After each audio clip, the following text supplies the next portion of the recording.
Bienvenue sur la chaîne Azami Résumé. Aujourd'hui, je vais récapituler l'anime nommé Ancien Magubride. Une orpheline nommée Shiz signe des documents qui seront vendus aux enchères pendant que son propriétaire Seth regarde. Il lui demande si elle va le regretter et elle répond que non. Les commissaires-priseurs continuent ensuite à enrouler des fers autour de son cou et de ses mains, ainsi qu'une chaîne qui s'étend de la section qui passe autour de son cou. Elle est conduite à une plateforme où la vente aux enchères commence à 500 000 livres. Le prix commence à augmenter et un homme imposant entre dans la pièce, s'approchant d'elle. Il monte sur la plateforme et remet la somme de 5 millions de livres. Surprenant le public, un homme mi-bête et mi-humain se présente comme Elias et se réfère à Shiz comme son chien dans une pièce du bâtiment. Il lui demande alors de fermer les yeux pendant qu'il la tient et l'avertit qu'elle pourrait avoir des vertiges. Des épines poussent hors de la terre et les encerclent. Elias dit à Shiz d'ouvrir les yeux lorsqu'ils arrivent dans une zone rurale. Après cela, elle s'enquiert de leur emplacement, ce à quoi le sorcier répond qu'ils sont à la périphérie de Londres, dans une partie rurale de l'Angleterre. Elias baigne Shiz parce qu'il croit qu'elle serait incapable de se nettoyer complètement. Il quitte la salle de bain après avoir lavé Shiz et les fées entrent par la fenêtre entrouverte. Il conseille à Shiz de ne pas les appeler des fées, mais plutôt des voisins. Lorsque Shiz sort des toilettes, Elias prépare un repas pour elle et l'informe qu'il répondra à toutes ses questions. Il explique pourquoi il l'a choisie et lui dit qu'elle serait son apprentie. Shiz s'endort sur le lit après que Silver lui ait montré la chambre où elle séjournait. L'une des fées réveille Shiz au milieu de la nuit et la persuade de se promener. Elias remarque que Shiz quitte la maison et remarque que cela servira de leçon.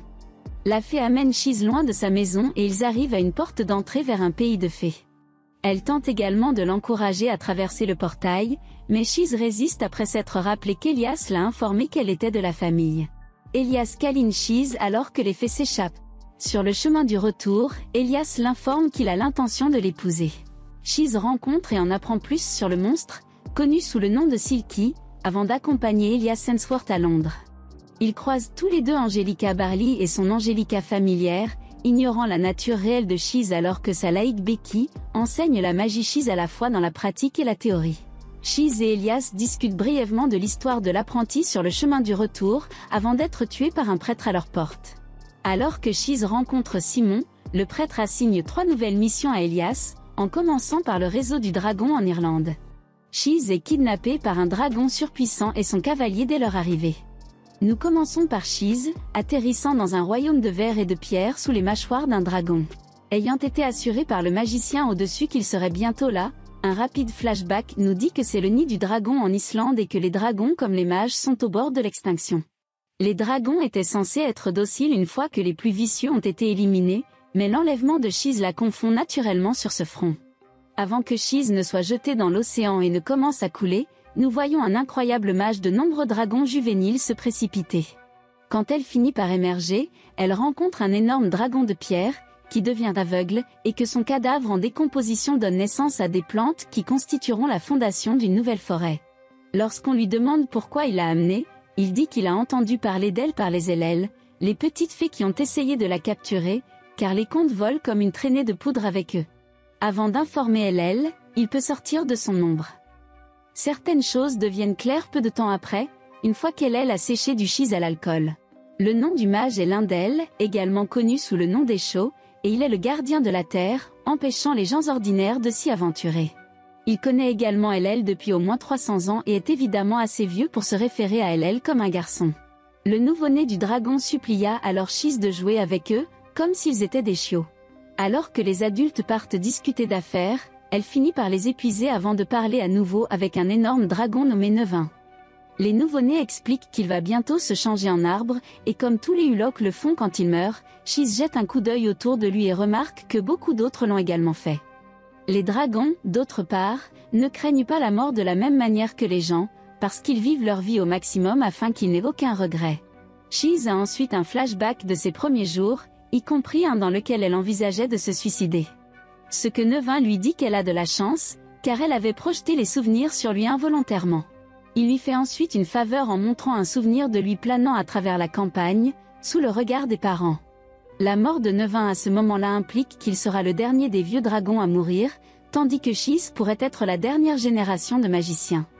Ils poursuivent en disant que parce que Shiz est un traîneau, Elle ne supportera pas 3 ans si Elias ne l'éduque pas efficacement.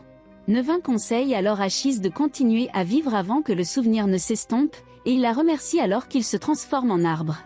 Il espère que si elle a besoin d'une baguette, elle en construira une avec ses branches avant de lui dire au revoir. Chiz est toujours jaloux de la manière tranquille dont elle est partie, avant de s'effondrer à la fin de l'épisode.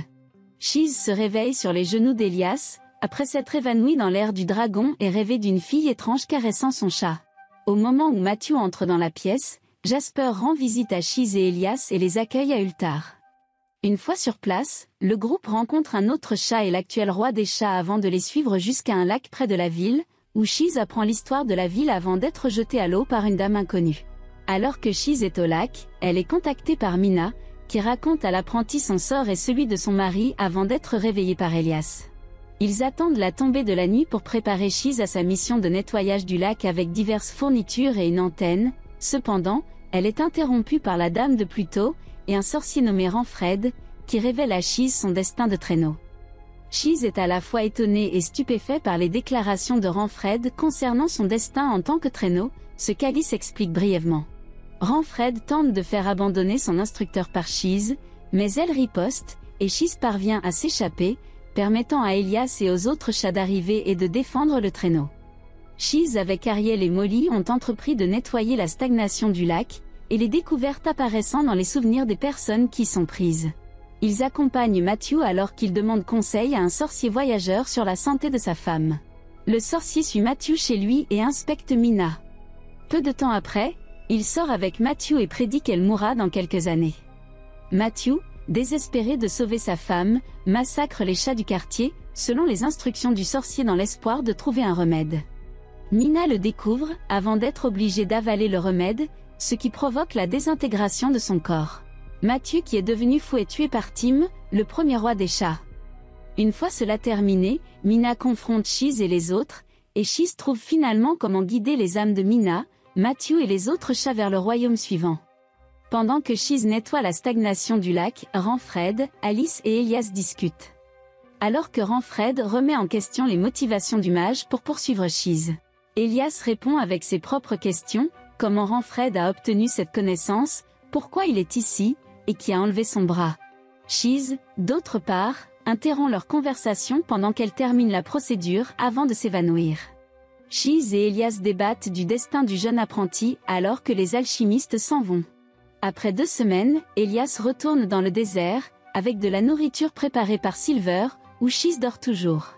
Simon arrive peu de temps après, inquiet pour elle, et ils se disputent un peu jusqu'à ce que Tatiana apparaisse à côté de Spriggan. Avant qu'Oberon ne soit découvert près de Chiz, la reine renvoie Simon, puisqu'il est prêtre. Chiz se réveille avec l'aide du roi et est présenté au roi et à la reine des FAE. Chiz et Elias découvrent Simon sur le chemin du retour, après le départ des 2 parties, mais il est forcé de partir quelques secondes plus tard. Chiz dit alors à Elias qu'elle souhaite que son expérience fonctionne, et il la rassure avant qu'il ne rentre chez eux. Quand Elias attend le retour de son professeur, un sorcier familier et un fil rouge se disputent. Quant à Lensworth, Elias commence à enseigner sérieusement la magie à son nouvel élève, après que Chiz est complètement guéri de son expérience à Ultor et en ait appris davantage sur sa nature de traîneau. Ils se sont rapidement mis en route pour explorer la demande finale de l'église, qui consiste à déterminer si l'église Grimm ou Black Dog est hostile ou non. Chiz est laissée à explorer par elle-même, et est prise en embuscade par un esprit maléfique avant d'être sauvée par le chien noir, qui l'identifie à tort comme Isabelle. Peu de temps après, il perd connaissance et rêve de la dame qu'il a mentionnée précédemment. Alice entre et exige que Chiz remette le chien avant d'être endormie par une potion concoctée par Chiz, parce qu'elle se sentait menacée. Après s'être réveillée, Ulysse continue de parler d'Isabelle et de la façon dont Chiz lui ressemble. Le traîneau vient apprendre qu'Isabelle est morte et qu'Ulysse ne réalise pas qui il est. Chiz interroge Alice quand elle se réveille avec les poignets liés derrière le dos. Elias émerge de l'ombre de Chiz et accepte l'offre d'Alice de les aider avec son enfant, alors qu'elle révèle qu'elle et son maître sont victimes de chantage de la part de cet étrange jeune homme pour collecter des choses pour lui. Chiz remarque qu'Artophilus et sa chimère au fur et à mesure qu'ils arrivent, forçant Alice à décider, alors qu'elle prend un coup pour elle. Elias a été transformé en monstre à la suite de cela. Chiz se réveille dans les bras monstrueux de son instructeur, après avoir été frappé et avoir perdu connaissance. Cependant, lorsque le mage devient furieux, Elias la lâche et commence à attaquer l'Imra de Cartophile, tandis qu'Ulysse tente de réveiller Chise. Le traîneau rêve de l'histoire d'Ulysse, avec Isabelle et de sa disparition, avant de se réveiller. Après avoir traité la chimère, Elias tente d'agiter Cartophilus en criant son nom, mais est arrêté par Chise, tandis que Cartophilus reçoit un coup de feu de Renfri. Alors que les deux maîtres rejoignent leur stagiaire, Elias revient à son état normal. Cartophile, quant à lui, récupère, et une chimère créée à partir d'Isabelle se présente devant eux. Chise menace alors Cartophilus avant d'être téléporté par Blue Flamme. Lorsque Chise est en sécurité, la fée est reconnue comme Will-o'-the-Wisp, et il commence immédiatement à se chamailler avec Elias, jusqu'à ce que les deux répondent pour le calmer.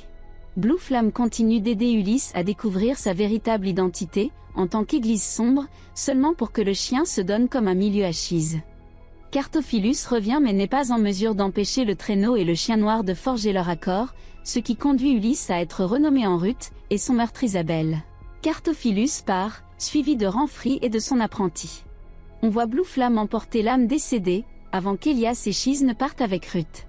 Ruth se rend sur la tombe d'Isabelle avant de venir à Chise. Et les deux demandent à Elias s'il a l'intention de quitter sa chambre, comme il a fait pendant les 2 semaines précédentes, mais il dit qu'il restera un peu plus longtemps. Après avoir mangé, Silver expulse Ruth et Chise de la maison, afin qu'ils puissent aller faire du shopping. Il voit immédiatement Angelica et Hugo, et les accompagne au hameau des Nébrignes, où ils vont faire du shopping, et discutent du dilemme actuel de Chise. Chise et Ruth font une autre tentative pour parler à Elias une fois qu'ils arrivent. Ils passent la nuit ensemble, et Chise se réveille d'un cauchemar pour trouver un message d'Elias, disant qu'il sera de retour à la tombée de la nuit. Au cours de leur chasse, ils tombent sur un vieil homme et le vampire qui vit avec lui. Ruth part chercher Elias, laissant Chise avec Joël et le lianon. Il le découvre allongé dans un étang, et Chise demande à Elias de s'expliquer sur lui-même à un moment donné, ce à quoi il répond qu'il aura besoin de temps, mais qu'il le fera quand même. Chise et Ruth se rendent à l'aérie du dragon pour rencontrer l'un d'elles, qui demande à la stagiaire de commencer à fabriquer sa baguette à partir de l'arbre de 9 ans. Elle continue à le faire jusqu'à minuit, quand l'un d'elles profite de l'occasion pour l'informer des antécédents d'Elias. L'un d'elles lui raconte la rencontre et comment ils ont fini par trouver Rahab, le professeur de l'un d'elles. Pendant ce temps, Stru et Ranfred, adultes du collège, approchent Elias pour parler de l'avenir de Chise. L'un d'elles continue de parler avec Chise de son histoire avec Elias, partageant les difficultés qu'ils ont eues tout au long de leurs années ensemble, ainsi qu'un terrible secret sur son instructeur. Le lendemain matin, elle a la possibilité de reprendre le travail sur sa baguette, ce qu'elle fait jusqu'au crépuscule une fois de plus, tandis que l'un d'elles part. Quand l'un d'elles revient, il loue les efforts de Chise, puis elle chante pour elle, démontrant son pouvoir de mage, ce qui attire quelques elfes dansant au lac. Chise rencontre ensuite Elias à travers un miroir d'eau et lui explique ses origines ainsi que son souhait d'exposer les siennes à son retour. En l'absence de Chise, Elias considère à quel point il est devenu proche d'elle. L'un d'elles chante un nouveau sort, lorsque Chise a fini de sculpter sa baguette, fusionnant la baguette avec des pierres magiques et les cheveux de Chise. Chise a une vision du royaume des esprits, tout en tenant sa baguette, où elle rencontre Oncle 9 ans. Elle explique que ses sentiments pour Elias la troublent, car elle a essayé de garder une distance au cas où il ne voudrait plus d'elle. 9 ans dit à Chise qu'il est heureux que sa mère ait choisi de la protéger, car elle n'aurait jamais pu aider les autres. Il lui conseille de réfléchir à ce qu'elle veut accomplir de sa vie. Quand Chise se réveille, elle dit avec un sourire qu'elle a quelque chose à dire à Elias, et jette un sort énorme qui la fait remonter vers Elias, sous la forme d'un énorme phénix de feu. Elias sourit en entrant dans ses bras, leur maison est à nouveau chaude. Chise s'endort après avoir utilisé la magie, avant de pouvoir lui dire ce qu'elle veut dire. Chise rêve d'une période où ses parents étaient heureux, puis se réveille, joyeux pour la première fois depuis des années. N'oubliez pas de vous abonner à ma chaîne pour voir la partie suivante.